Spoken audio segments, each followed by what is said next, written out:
Yeah, that's right, Lauren. And this conversation really reopened by a presentation from an outside consultant the city had commissioned, the Responsible Hospitality Institute, or RHI, and they took on some familiar topics that we've heard covered at length here, including better activating public space downtown, improving pedestrian access in the heart of the city, and as you mentioned, in this instance, how to better enforce the city's noise policy and the best way to actually go about that.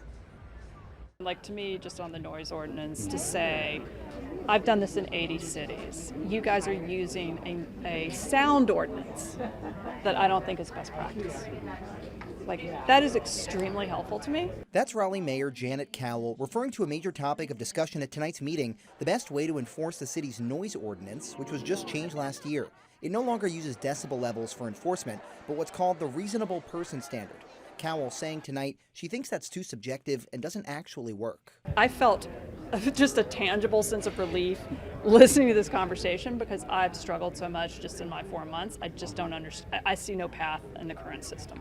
The city's current policy is based on what an average person walking by would think of a business's noise level, but according to city leaders, that's proven difficult to enforce. We spoke with Larry Miller tonight, an advocate for businesses and residents in Glenwood South. He said businesses would appreciate more transparency in the city's policy. Reasonable person is very difficult to define, and it's harder to administer for the policeman out on the street. The conversation reopened by a report City Council commissioned last year, part of what they call a sociable city assessment that was presented for the first time tonight. Another major priority in that report, improving the Fayetteville Street and Glenwood Avenue streetscapes through measures like widening and expanding sidewalks. If you go to Glenwood South, people are literally walking in the street because the sidewalks cannot accommodate that traffic, that pedestrian flow. That's a project DRA President Bill King is already working on through his organization's strategic plan for downtown, and says he thinks they can get off the ground soon. I think during really heavy nightlife times, you got people running into each other because it's so narrow and so tight,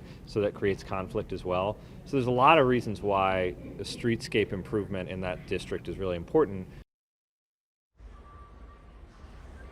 And Lauren, there was overlap between the findings we heard tonight and the DRA's own strategic plan that we've been covering in recent months to revitalize downtown. And Bill King with DRA said that they would use all of this information and continue to engage with city leaders on issues, including the noise ordinance, as they continue to roll out that policy.